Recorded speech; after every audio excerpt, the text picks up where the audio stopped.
जो भगवान शिव की ये पवित्र पावन कथा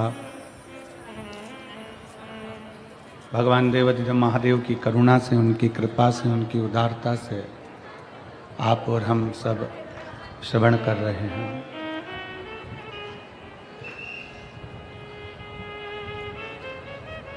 हमने पहले भी कहा है कि कहीं आपके और हमारे कोई पुण्य बहुत सारे इकट्ठे होते हैं। जब आपके और हमारे पुण्य एकत्रित होते हैं तब जाकर कहीं शिव महापुराण का यजमान पद ग्रहण करने का सौभाग्य मिलता। पाटिल जी, आपके पूरे परिवार को हम साधुवाद देते हैं कि कहीं पूर्व का पुण्य आपके दादा परदादा का प्रबल हुआ होगा, जो एक कथा के आप यजमान बने हैं, उसकी साधुता है आपको। कथा मंडप में ही विराजमान संत, साधु, गुरुजन, ब्राह्मण जन, तपस्वी जन, साधक जन, उपासक, सभी संत और कीर्तनकारों को प्रणाम करते हैं। बड़ी मुश्किल से यह मानव की देह मिली है।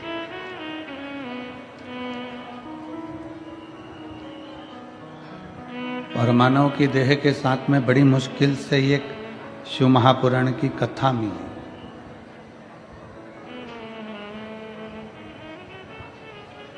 और शिव महापुराण की कथा के साथ साथ बड़ी मुश्किल से सिरपुर की धरा पर यह शिव महापुराण की कथा मिली है।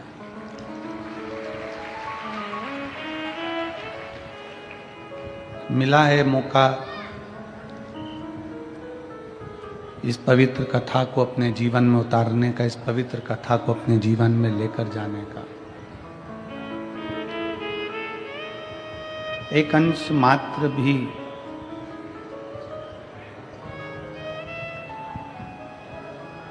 हम पूरी कथा को अगर अपने जीवन में नहीं उतार सकते, हम पूरी कथा को, थोड़ा रिटर्न का प्रेशर बढ़ाओ, हम अपनी पूरी कथा को अगर जीवन में नहीं उतार सकते, हम पूरी कथा को यदि अपने अंदर लेकर नहीं जा सकते, तो एक अंश मात्र भी कथा अगर हम लेकर जाते हैं अपने हृदय तक, तो ये निश्चित है कि हमारी जिंदगी और हमारा जीवन सफल है।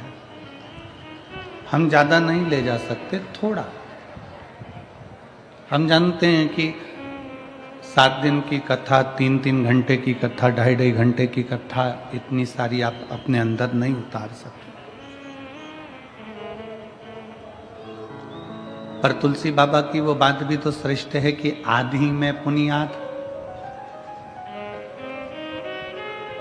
आप 24 घंटे जो परमात्मा ने आपको दिए हैं, 24 घंटे आपको और हमको जो मिले हैं, हम तो आपसे कहते हैं कि हम बिल्कुल नहीं कहेंगे कि आप पूरा समय शंकर जी को दो।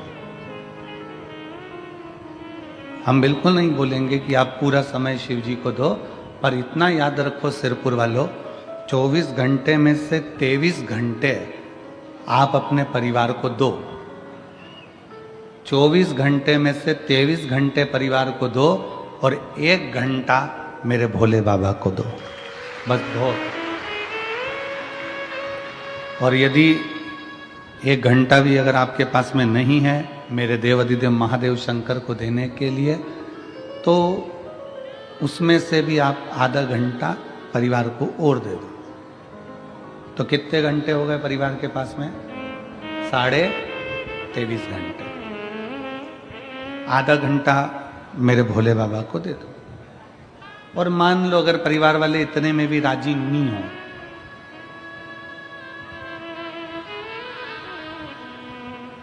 अगर हो सकता है कि परिवार वालों को इतने में भी सुख ना मिले 23.5 घंटे में से भी, तो 15 मिनट और दे दो।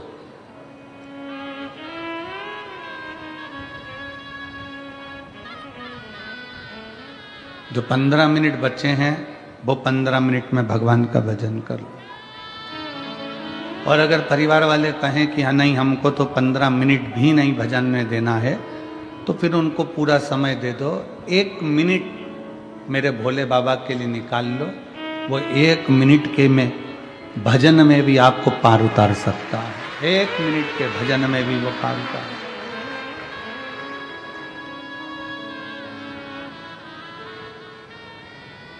और अगर परिवार वाले कहें कि 1 मिनट भी तुम परमात्मा को मत दो, तो फिर एक काम करना, चुल्लू भर पानी में डूब मरो।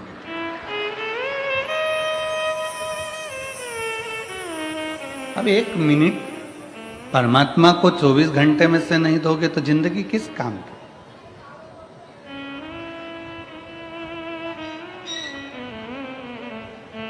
भगवान को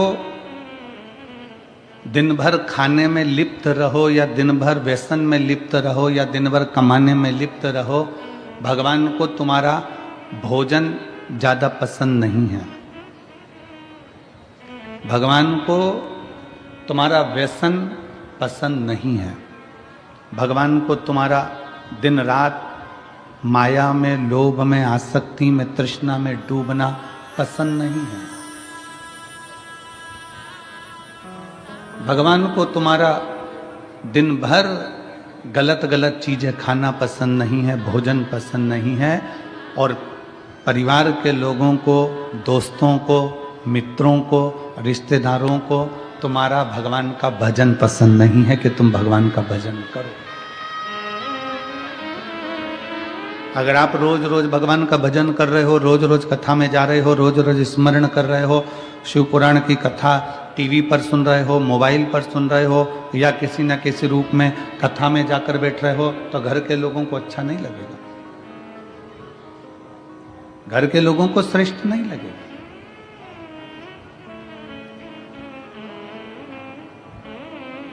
मोहल्ले की अगर कोई माता रोज रोज मंदिर जाए, मंदिर में जाकर दिया बत्ती करे, झाड़ू लगाए, पोछा लगाए, तो लोग कहने लगेंगे ये आ गई सती सावित्री।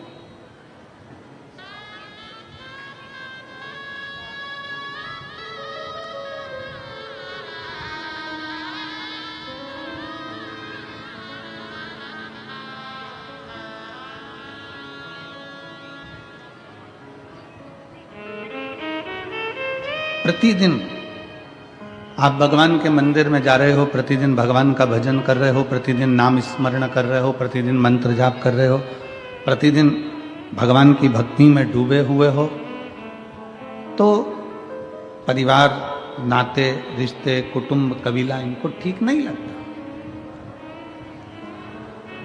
इनको अच्छा नहीं लगेगा कि तुम परिवार में कैसे डूबे हुए हो, तुम भजन में कैसे डूबे हुए हो, तुम मंत्र जाप में कैसे डूबे हो, तुम स्मरण में कैसे डूबे हो, उनको ठीक नहीं लगे। पर इतना याद रखो, परिवार को भले अच्छा ना लगे चलेगा, पर उसको अच्छा लगना चाहिए जिससे संबंध निभाना।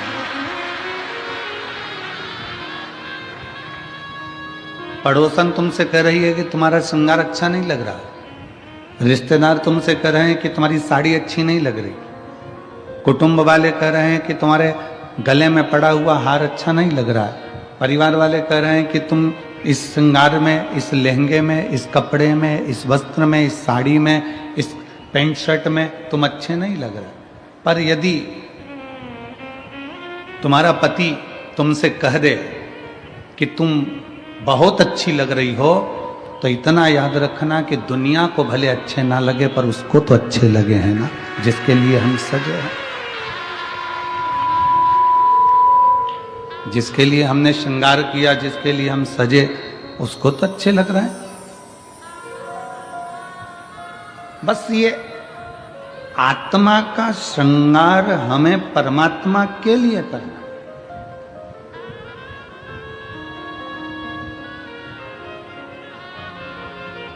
मैंने सबका होके देख लिया, बस तेरा होना बाकी है।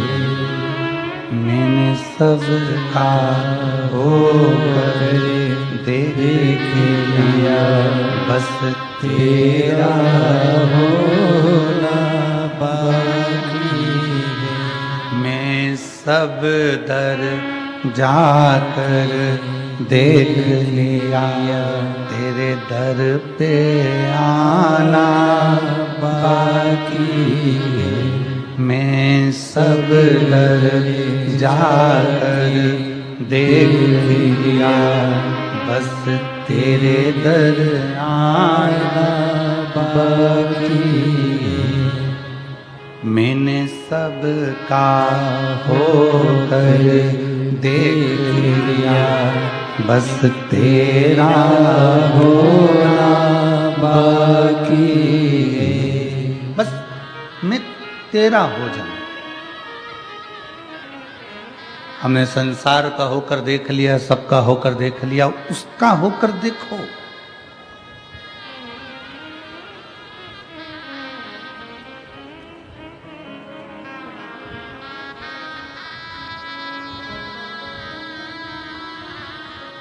काशी में एक व्यक्ति ने एक प्रश्न किया,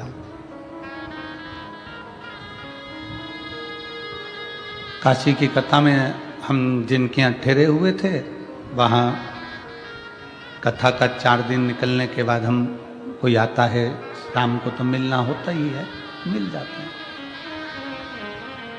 4 दिन तक तो हम किसी से मिलते नहीं।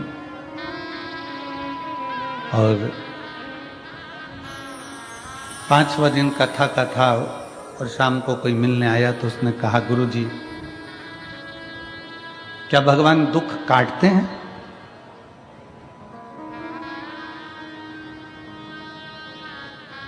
गुरुदेव क्या भगवान दुख काटते हैं? आप इसका उत्तर देंगे?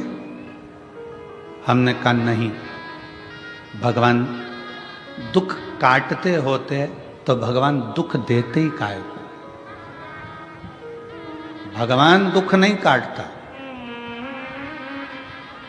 गुरुदेव आप तो कहते हो कि भगवान तकलीफें मिटाता है, भगवान समस्या समाप्त करता है, दुख समाप्त करता है, क्या भगवान दुख काटते हैं?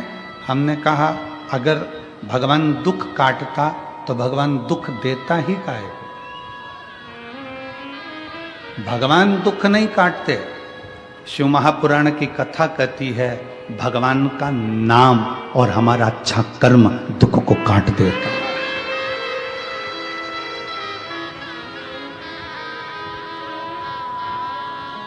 हमारा अच्छा कर्म और भगवान का नाम।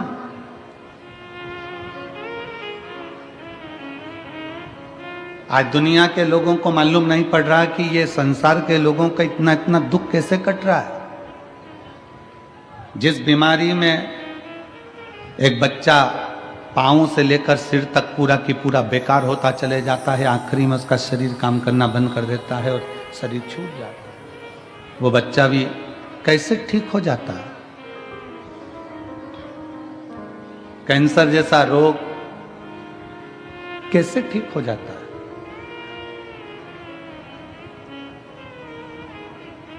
दुनिया के लोग कहते हैं कि दुख याद रखना आपका जपा हुआ नाम, आपका भजा हुआ स्मरण। इसलिए तुलसी बाबा ने लिखा था कलयुग केवल नाम आधारा। कलिकाल में नाम की प्रधानता है। आप अपने भजन का बल जितना बढ़ा रहे हो, आप जितना जितना श्री शिवाय, जम के बोलो जरा, श्री शिवाय नमस्तुभ्यम, आप जितना जितना शंकर का मंत्र जाप कर रहे हो, आप जितना जितना शिव का नाम जाप कर रहे हो, श्री शिवाय नमस्तुभ्यम बोलते जा रहे हो, बोलते जा रहे हो। दुख कौन काट रहा है? आपका अच्छा कर्म। आपने मंदिर जाना चालू कर दिया, आपकी किस्मत में बहुत सारी ठोकर लिखी थी, आपके जीवन में बहुत सारा दुख लिखा हुआ था, बहुत सारा कष्ट लिखा हुआ था, बहुत सारी ठोकरें लिखी हुई थी, पर आपने भगवान के मंदिर जाना चालू करा तो वो दुख की ठोकर भी तुम्हारी दूर होती चली गई, कष्ट की ठोकर भी दूर होती चली गई। शिव महापुराण की कथा कहती है, अगर वो बच्चा सुन रहा हो और बच्चे ने प्रश्न किया कि क्या भगवान दुख काटता है? अगर भगवान दुख काटता तो भगवान दुख नहीं देता। भगवान ने दुख दिया है, काटना आपको पड़ेगा। कैसे? भगवान का नाम लेकर और अच्छे कर्म कर कर उस दुख को काट दीजिए।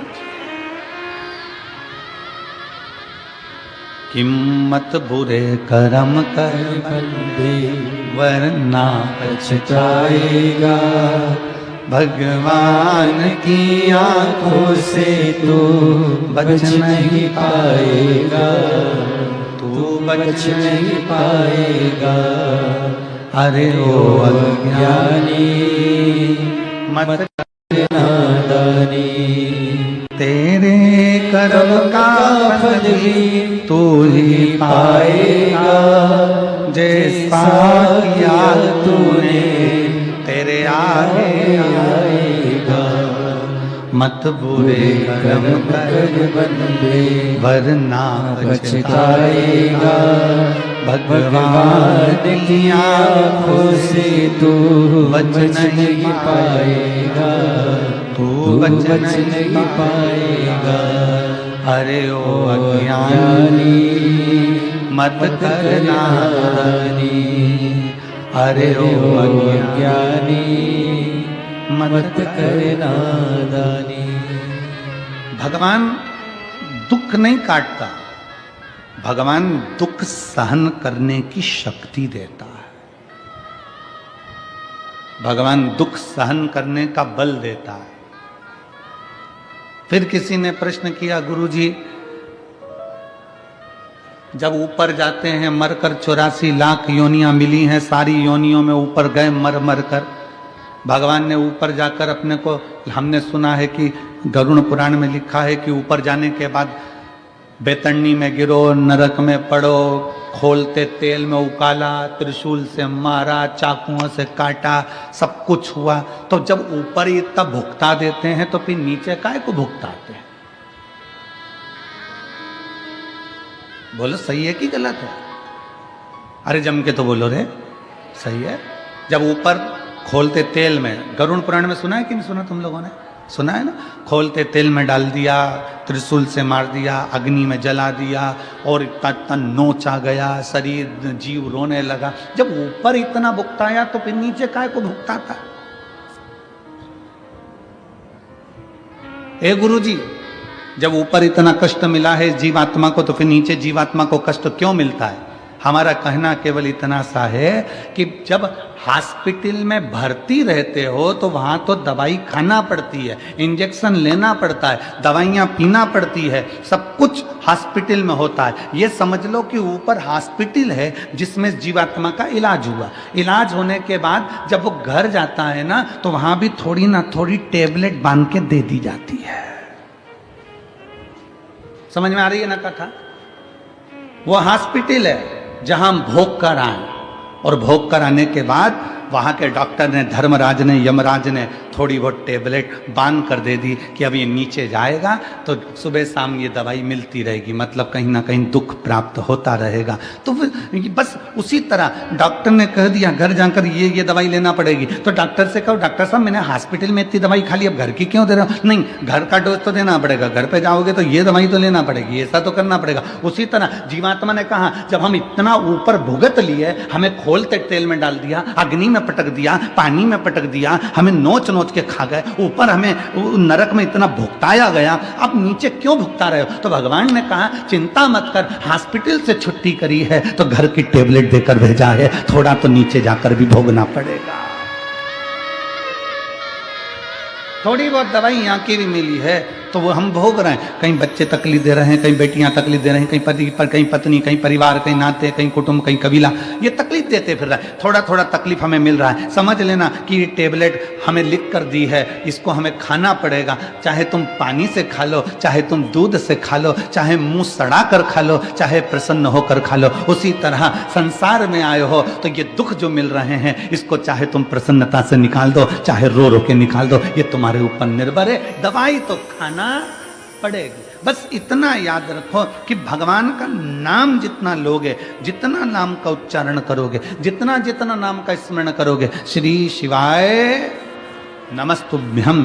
दुनिया के लोगों ने पूछा कि इस मंत्र में ऐसा क्या है, इस मंत्र में क्या है ऐसा, तो जप कर देखिए। जब से दुनिया के लोगों ने श्री शिवाय नमस्तुभ्यम जपना प्रारंभ करा, कोरोना महामारी के बाद जब भगवान शंकर के नाम का उच्चारण करना प्रारंभ करा, उसके बाद मनुष्य की दशा और मनुष्य की दिशा दोनों सुधरना प्रारंभ हो गई, मनुष्य का जीवन संवरना प्रारंभ हो गया। मनुष्य का जीवन समझना प्रारंभ होगा।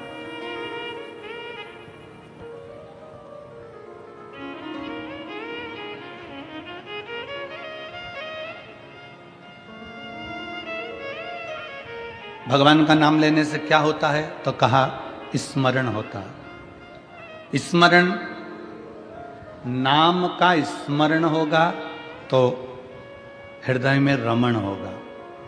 हृदय में रमण होगा जब हमारे हृदय में भगवान के नाम का रमण होना प्रारंभ हो जाएगा।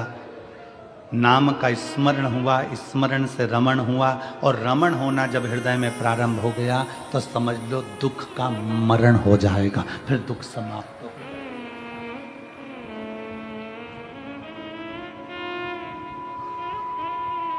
फिर दुख समाप्त होगा। दुख का मरण ही परमात्मा के नाम का स्मरण है।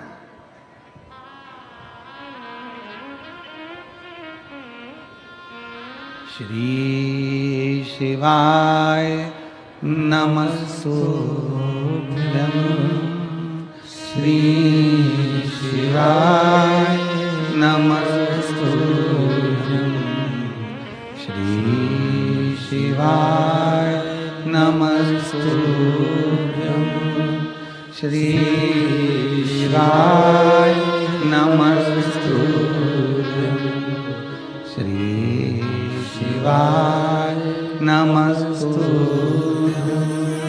श्री शिवाय नमस्तुभ्यं, श्री शिवाय नमस्तुभ्यं, श्री शिवाय नमस्तुभ्यं, श्री शिवाय नमस्तुभ्यं, श्री शिवाय नमस्तुभ्यं। आप उसको भजेंगे, जपेंगे, स्मरण करेंगे, दुख कटेगा। फिर किसी ने कहा कि कथा में जाकर क्यों बैठे? हम टीवी पर कथा सुनते तो हैं, हम मोबाइल पर कथा सुनते तो हैं। आप कहते हो कि आपके नजदीक में 100, 150, 200, 250, 300 किलोमीटर की दूरी पर भी अगर कथा हो तो उसको ग्रहण करिए। एक तो कथा अपने क्षेत्र में हो, ये बड़ी कठिन, बड़ी मुश्किल बात है। कथा होते होते भी कहीं ना कहीं कुछ अड़चन आ जाती है, कोई तकलीफें आ जाती हैं और कैंसिल हो। अभी आज ही लखनऊ में जो कथा होने वाली थी वो कैंसिल हो गई। 24 दिसंबर से जो 30 दिसंबर तक की कथा लखनऊ में थी वो कैंसिल हो गई। क्यों? क्योंकि जहां कथा होना थी वो प्रांगण लगभग 7-8 एकड़ का था। अब जब ये सिरपुर की कथा 60 एकड़ के प्रांगण में लगभग 100 बीघा जमीन में हो रही है, तो फिर व्यवस्था भी तो उसकी चाहिए। 60 एकड़ का ये प्रांगण है जिसमें भक्त लोग बैठे हैं।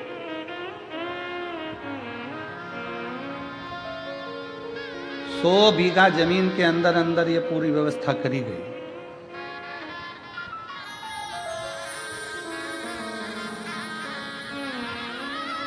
कोई पुण्य है। क्यों?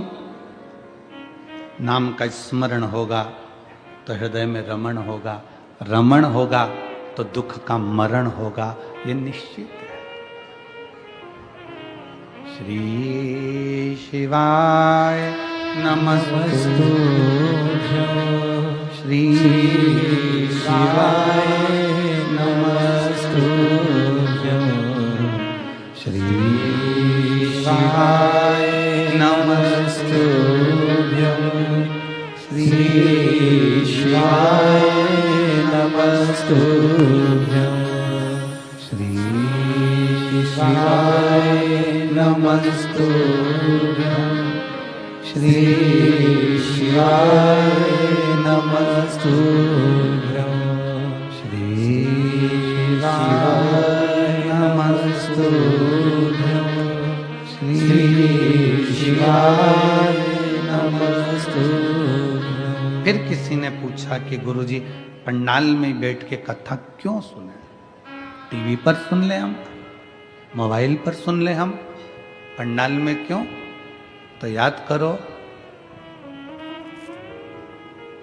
3.5 करोड़ रोम छिद्र, यह मनुष्य के शरीर में 3.5 करोड़ रोम छिद्र हैं इस मनुष्य के शरीर में। बारीक बारीक रोमों को अगर ये पूरे शरीर के एक एक रोमों को गिना जाए तो 3.5 करोड़ रोम पूरे शरीर में है।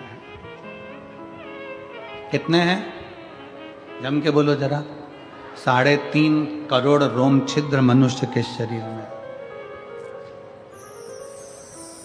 अग्नि पुराण में एक प्रसंग मिलता है कि पूछा गया कि ये 3.5 करोड़ रोम छिद्र परमात्मा ने मानव के शरीर में क्यों दिए? तो कहा गया, अग्नि पुराण कहती है कि 3.5 करोड़ बार मनुष्य को एक दिन में भगवान का नाम लेना पड़ेगा तब तरेगा। अब मेरी जीजियों, मेरे जीजाओं, मेरी बेटियों, मेरे बेटाओं, मेरी माताओं, मेरे भाई, जितने आस्था चैनल पर सुन रहे हैं, जितने फेसबुक यूट्यूब पर सुन रहे हैं और जितने पंडाल में सुन रहे हैं, आप और हमसे भी कोई पूछेगा कि गुरुजी आपने 3.5 करोड़ बार क्या भगवान का नाम कभी लिया है? आपने लिया है 3.5 करोड़ बार एक दिन में भगवान का नाम? जम के बोलो जरा। कोई संत साधु सन्यासी तपस्वी भी नहीं होगा जो एक दिन में 3.5 करोड़ बार भगवान का नाम ले। तो अग्नि पुराण में आया कि ये मनुष्य तो 3.5 करोड़ बार भगवान का नाम ले ही नहीं पाएगा, फिर इसका क्या होगा? और शास्त्र कहता है जिसने 3.5 करोड़ बार भगवान का नाम ले लिया तो उसके दुख भगवान धीरे धीरे काटना चालू कर देता है। तो फिर ये 3.5 करोड़ बार बोल ही नहीं पाएगा तो इसका दुख भी नहीं कटेगा। तो फिर अग्नि पुराण ने कहा कि एक काम हो सकता है। शंकर जी बोले पार्वती से, पार्वती 3.5 करोड़ बार कोई अकेला बैठकर नाम नहीं ले सकता, तो कथा के मंडप में जाकर बैठ जाए।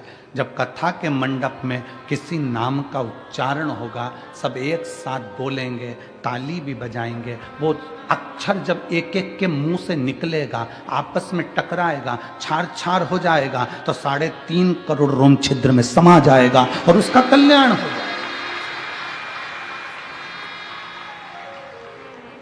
अब लोग कहते हैं महाराज जी, लोग पंडाल में कथा सुनने के लिए आते हैं तो इनका दुख क्यों कट जाता? कैसे कट जाता?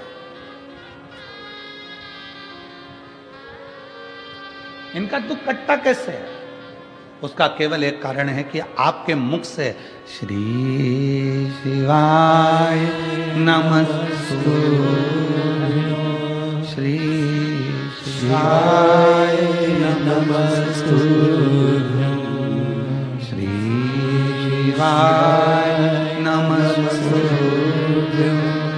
श्री शिवाय नमस्तु, श्री शिवाय नमस्तु, श्री शिवाय नमस्तु। जब आप नाम का उच्चारण करते हो, आपके मुख से शब्द निकलता है, वो टकराता है। अभी इसका कोई प्रमाण है कि शब्द टकराता है? उसका प्रमाण है गीता जी का उपदेश। गीता का उपदेश कुरुक्षेत्र के मैदान में भगवान कृष्ण ने अर्जुन को गीता सुनाई। बोलो सुनाई कि नहीं सुनाई?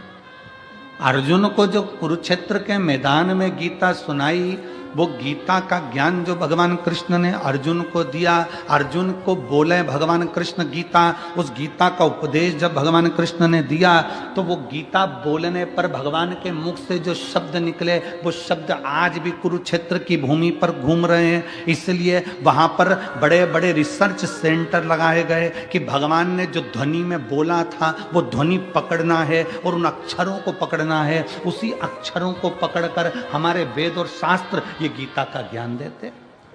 अक्षर जो तुम बोलते हो वो वायुमंडल में हमेशा रहते हैं, वो गूंजते रहते हैं, वो कभी समाप्त नहीं होते। हमारे द्वारा आपके द्वारा बोले गए अक्षर, हमारे द्वारा आपके द्वारा बोले गए शब्द कभी समाप्त नहीं होते, वो घूम के हमारे पास आते हैं। आप किसी को बंद कमरे में एक ताला लगाओ, एक कमरा बंद करो, 2 कमरा बंद करो, 3 कमरा बंद करो, 4 कमरे बंद करके अकेले कमरे के अंदर आप किसी की निंदा कर कर देखो।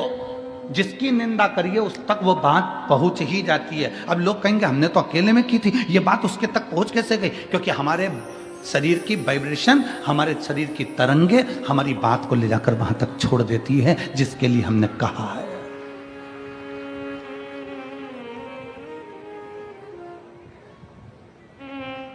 हमारे शरीर की वाइब्रेशन, हमारे शरीर की तरंगे वहां तक ले जाकर छोड़ देती है जिसके लिए हमने अपशब्द कहा। आप किसी को गाली देकर देखो, चलो जाने तो आपका कोई नौकर हो ना, आप अपने घर पे बैठ के नौकर को ही कुछ अपशब्द कह के देख ले, नौकर नहीं है वहां पर, परंतु उस नौकर को मालूम पड़ जाएगा कि मेरे सेठ के मुख में, मेरे सेठ ने मेरे लिए कुछ कहा, मेरे सेठ के दिमाग में कुछ चल रहा है। हमारी वाइब्रेशन बता देती है, हमारी तरंगे बता देती है। इसलिए शिव महापुराण की कथा कहती है, अच्छा विचार करिए, अच्छा सोचिए। अगर कोई तुम्हारा दुश्मन है ना, उसके बारे में अच्छा सोचना चालू करो। एक दिन वो दुश्मन तुम्हें सुंदर माला लाकर ना दे, तुम्हारे को गुलाब का फूल लाकर ना दे, तुम्हारे लिए गुलदस्ता लाकर ना दे, तो कहना जो दुश्मन है उसके लिए वे अच्छा सोचना प्रारंभ करो, श्रेष्ठ सोच। बहू सास की दुश्मन नहीं है, सास बहू की दुश्मन नहीं है। अगर बहू की दुश्मन होती सास तो अपनी रकम तुड़वाकर बहू को ना देती शादी के पहले, शादी के समय पर।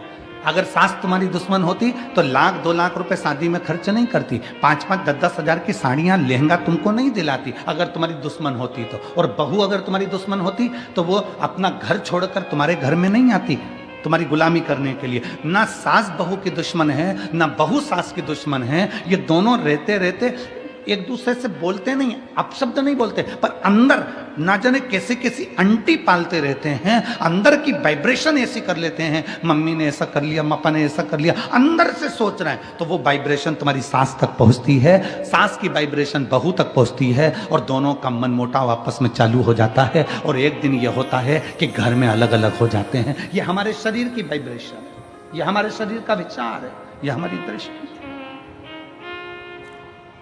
आप अच्छा सोचो ना। एक स्त्री, एक पत्नी रोज पति पर शंका करती है, रोज प्रतिदिन शंका करेगी, मन में शंका भरा गई है तो शंका करती रहेगी, शंका करती रहेगी, शंका करती रहेगी, शंका करती रहेगी। आखिर में पति को मालूम पड़ जाएगा कि ये शंका कर रही है। पति शंका करेगा तो मालूम पड़ जाएगा कि पत्नी शंका कर रही है। ये हमारी वाइब्रेशन है हमारे शरीर की जो वहां तक पहुंचा दी। ये हमारे शरीर की वाइब्रेशन है जो वहां तक पहुंच रही है। शिव पुराण कहती है अच्छा सोच। जब हम भगवान का नाम जाप करते हैं तो वो मंत्र टूटता है जब आपस में टकरा कर। तो जितने शिव भक्त यहाँ बैठकर कथा कर तत्व ग्रहण कर रहे हैं, लाखों शिव भक्त भगवान शंकर की कथा सुन रहे हैं। कोई टीवी के माध्यम से, कोई मोबाइल के माध्यम से कथा सुन रहा है, और जब वो भी मंत्र का जाप करता है तो उसकी वाइब्रेशन उस तक पहुंचती है और उन सब का कल्याण हो जाता है, जो चाहे टीवी पे सुने चाहे मोबाइल पर सुने। श्री शिवाय नमस्तु, श्री शिवाय नमस्तु। सब बोलिए श्री शिवाय नमस्तु, श्री शिवाय नमस्तु, श्री शिवाय नमस्तु, श्री शिवाय नमस्तु। ये हमारे शरीर की तरंगे हमें वहां तक लेकर जा रही है। हमारे भीतर की तरंगे हमें वहां तक लेकर जा रही है।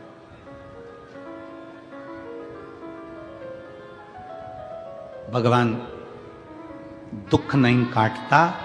अगर दुख काटता मेरा भगवान तो दुख ही नहीं देता। भगवान दुख देता है तो भगवान का कार्य है कि वो उस दुख को सहन करने की शक्ति देता है। दुख कौन काटेगा? अब आपको बताना है दुख कौन काटेगा। आपका जपा गया नाम, आपका चढ़ाया गया एक लोटा जल। आप जो अपना घर छोड़कर परमात्मा के दरवाजे तक जा रहे हो, किसी भूखे को भोजन करा रहे हो, किसी प्यासे को पानी पिला रहे हो, किसी व्यक्ति के दुख की घड़ी में तुम काम आ रहे हो और एक लोटा जल भगवान शंकर को चढ़ा रहे हो और मुख से श्री शिवाय नमस्तुभ्यम कह रहे हो। तुम्हारा वो सत्कर्म, तुम्हारा वो भजन, तुम्हारा वो नाम जाप, तुम्हारा वो स्मरण तुम्हारे दुख को समाप्त कर देगा, तुम्हारे कष्ट को समाप्त कर देगा। एक पत्र है,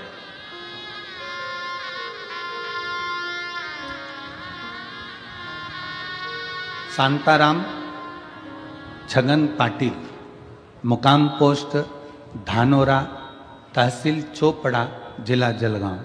कहीं बैठे हों तो हाथ हिला सकते हैं, अगर कहीं बैठे हों तो हाथ हिला सकते हैं, और अगर बैठे हों तो साथ में अगर बाबू आया हो तो उसको लेकर भी आ सकते हैं। मेरा नाम शांताराम, पत्र को आप लोग एलईडी पर पढ़ें, आस्था चैनल पर पढ़ें। शांताराम छगन पाटिल, मुकाम पोस्ट धानोरा, तहसील चोपड़ा, जिला जलगांव। मेरा मोबाइल नंबर ये है। मेरा लड़का हिमांशु शांताराम पाटिल, उम्र 14 साल। उसकी गर्दन इधर उधर घूम नहीं रही थी। 14 साल से उसकी गर्दन एक जगह स्टिक रहती थी, घूमती नहीं थी। हमने उसे संभाजी नगर में लेकर गए, एमआरआई करवाई। डॉक्टर ने कहा कि उसका तुरंत ऑपरेशन करना पड़ेगा। फिर हम उसे मुंबई के लीलावती अस्पताल में लेकर गए। डॉक्टर का नाम नहीं दिखाना है। और लीलावती अस्पताल में जब लेकर गए, ऑपरेशन की तारीख आ गई 18/10/2023। ऑपरेशन की तारीख 18/10/2023 आई। 12 मंगलवार को ऑपरेशन करवाया। सर्जरी हुई, सर्जरी अच्छे से हो गई, लेकिन कुछ देर बाद लड़का आईसीयू में चला गया और उसे वेंटिलेटर पर डाल दिया गया। वेंटिलेटर पर डाला, 5 महीने तक लड़के को वेंटिलेटर पर रखा। 5 महीने बाद वेंटिलेटर पर रखा और मालूम पड़ा कि बाद में डॉक्टर ने 5 महीने बाद मृत घोषित कर दिया। इस पत्र को आप लोग पढ़ सकते हैं एलईडी के माध्यम से। 5 महीने तक उसको वेंटिलेटर पर रखा और 5 महीने के बाद डॉक्टर ने उसे मृत घोषित कर दिया। 5 महीने बाद लड़का मर गया, उसे मृत घोषित कर दिया गया। लेकिन मेरी पत्नी ने डॉक्टर से कहा, मेरा लड़का अच्छा है, मेरे घर उसे मुझे जिंदा ही लेकर जाना है, तुम इसका इलाज और करो। डॉक्टर ने कहा, यह मर चुका है, इसको ले जाओ, ये मर चुका है, इसको ले जाओ। पत्नी कहती नहीं,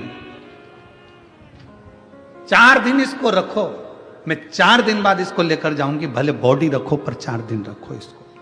लड़के को छोड़ा, वहीं छोड़कर मेरी पत्नी सीहोर चली गई, वहीं मुंबई से कंकर शंकर लाने के लिए पहुंच गई। सीहोर गई, कंकर लाई, रुद्राक्ष का जल, वहां से रुद्राक्ष लाकर पहुंच गई। अब जाने के बाद करती क्या, डॉक्टर कह रहे हैं इसको ले जाओ।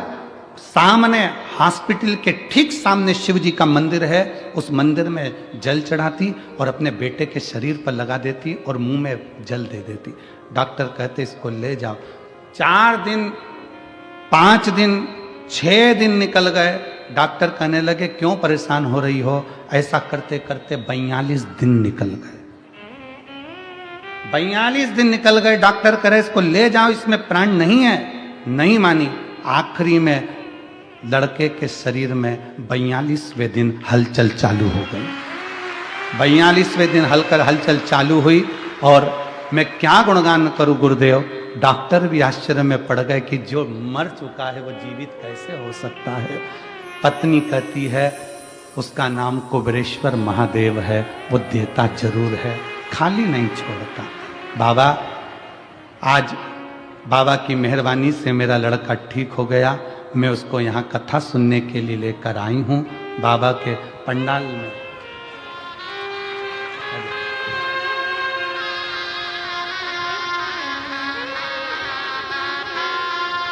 मेरे लड़के को मैं पंडाल में लेकर आई हूँ।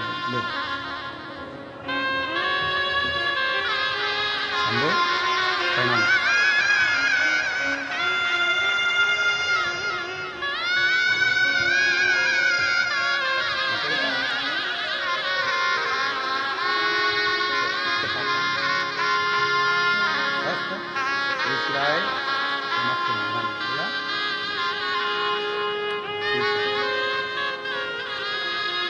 अजन अजन अजन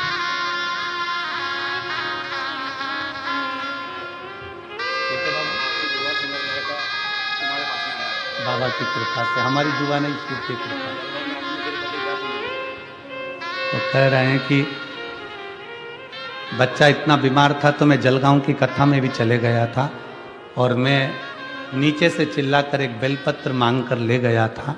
वही बेलपत्र बच्चे को दे दिया और आज बाबा की कृपा से खड़ा हुआ है। बीमारी में 33 लाख रुपए खर्च कर चुके हैं और बाबा की कृपा से आज ठीक होकर खड़ा है। दोनों हाथ उठाकर हर हर हरि लुटा दिया भंडार काशी वाले ने, कर दिया माला माल काशी वाले ने। जो जैसी भावना लाया वो वैसा ही फल पाया। जो जैसी भावना लाया वो वैसा ही फल पाया। कभी खाली नहीं लौटाया वो मन ही मन हर्षाया।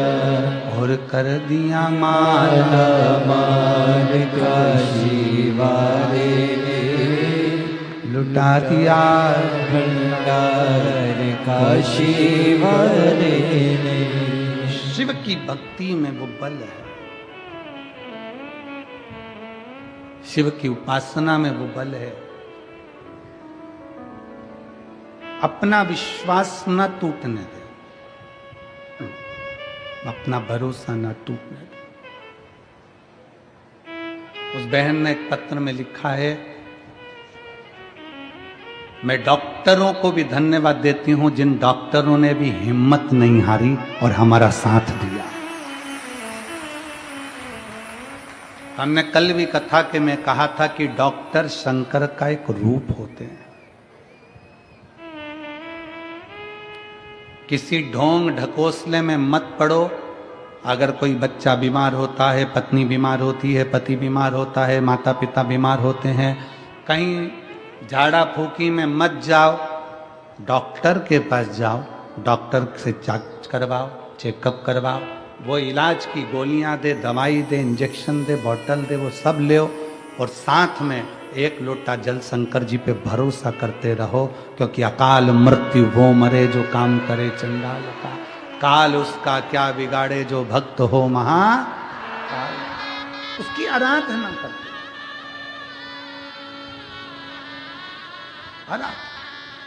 एक पत्र और है,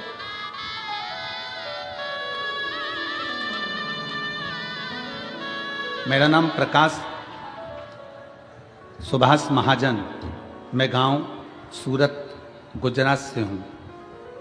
कहीं बैठे हों तो हाथ हिला सकते हैं। मेरा नाम, पत्र को आप लोग एलईडी पर पढ़ सकते हैं। मेरा नाम प्रकाश सुभाष महाजन, मेरा गांव सूरत गुजरात है, मेरा मोबाइल नंबर ये है। पत्र को आप लोग एलईडी के माध्यम से देख सकते हैं। कहीं बैठे हों तो एक बेलपत्र लेने के लिए व्यासपीठ के पास में आ सकते हैं।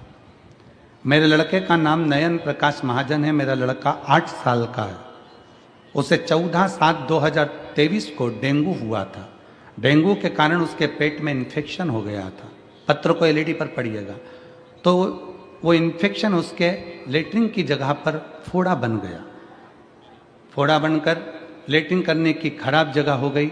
डॉक्टर ने कहा अब उसे इस जगह पर इन्फेक्शन हो गया है तो चमड़ी सड़ गई है, ऑपरेशन करके निकालना पड़ेगा।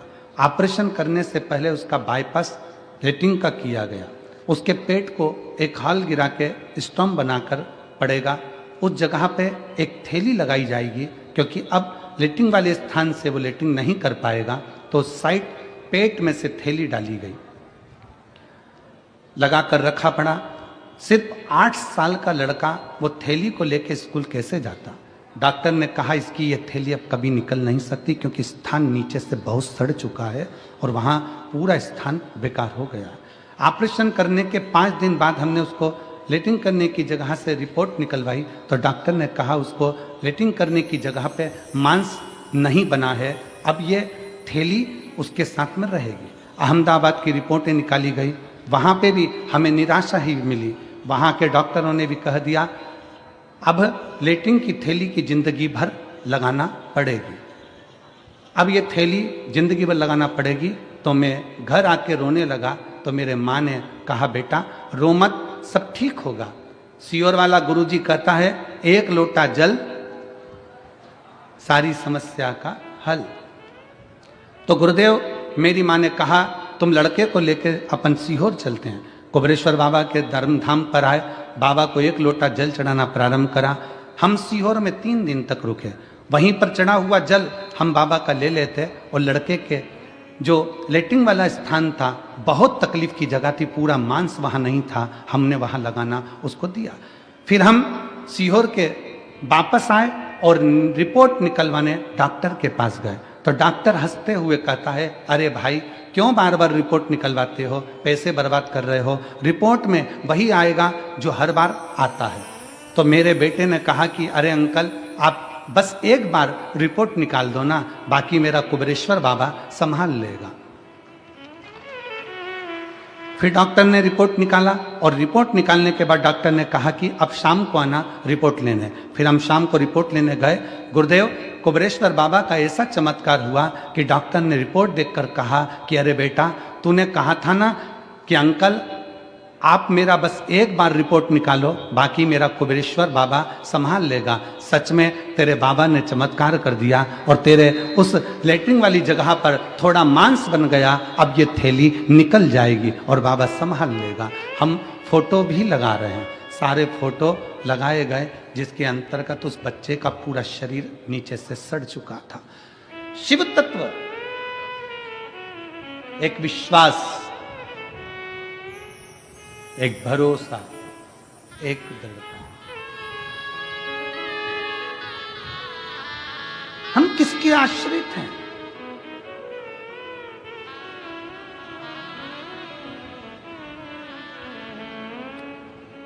दुख कौन काटेगा? तो कहा दुख भगवान का नाम काटेगा। आपका चढ़ाया गया 1 लोटा जल तुम्हारा दुख काट सकता है। दुनिया के लोगों को आज समझ में नहीं आ रहा कि 1 लोटे जल में क्या बल है। दुनिया के लोगों को समझ में नहीं आ रहा कि शिव पर चढ़ा गया जल पीने का क्या फल है। दुनिया के लोगों को समझ में नहीं आ रहा कि जब बीमार पड़ो, तकलीफ हो तो एक बेलपत्र जरूर खाओ। रोज भले मत खाओ, पर अगर शरीर में कष्ट हो गया है तो खाओ। रोज भले मत खाओ, पर दुख आया तो उसको खाओ। जिस दिन दुनिया के लोगों को मालूम पड़ेगा, समझ में आएगा, तब वो जानेंगे कि सारी समस्या का हल 1 लोटा जल, ये गलत नहीं है, ये सिद्ध है, ये सिद्ध है।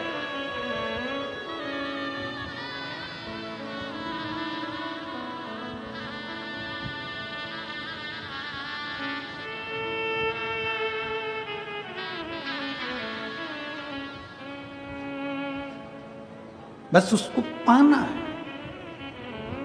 उसका स्मरण। बड़ी दूर किनारा कश्ती भी पुरानी है, भोले बाबा सुन भी लो, ये कहानी है। बड़ी दूर किनारा है, कश्ती भी पुरानी है, भोले बाबा सुन भी लो, ये मेरी कहानी। मैंने तुमको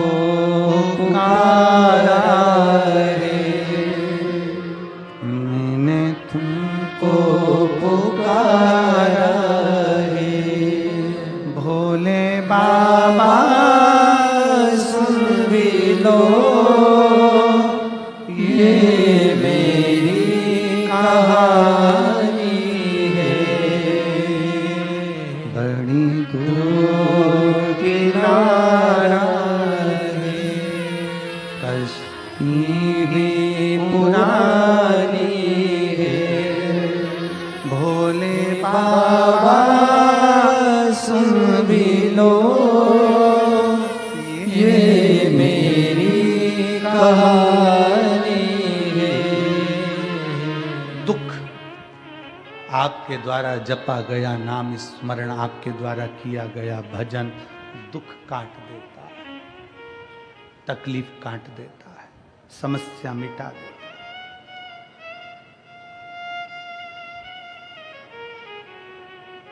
ए मेरी सिरपुर की जीजियों, मेरे सिरपुर के जीजाओं, मेरी माताओं, मेरी बेटियों, बेटाओं, मेरी जीजियों, जब जिंदगी में दुख आए किसी के सामने जाकर मत रो। जाना है घर में से लोटा भर कर पानी भरो।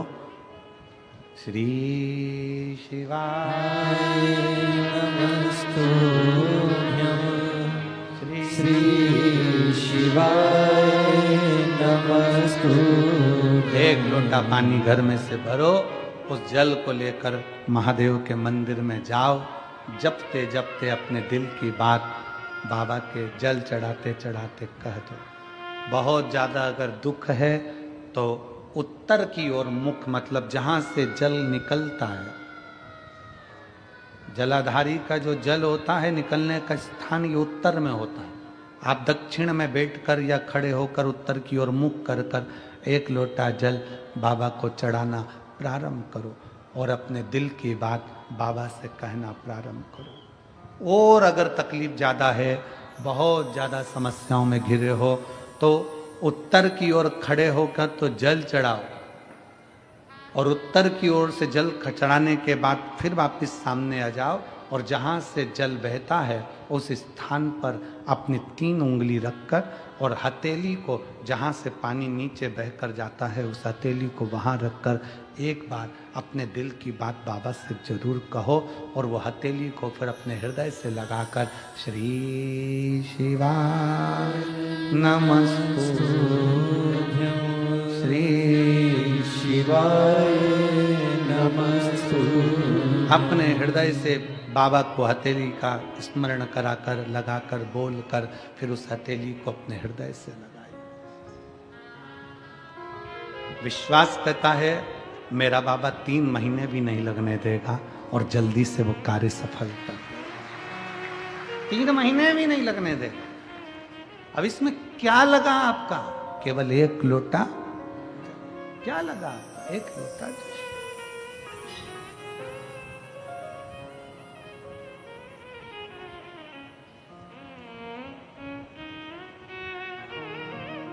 आपकी शुभ भक्ति, आपकी भगवान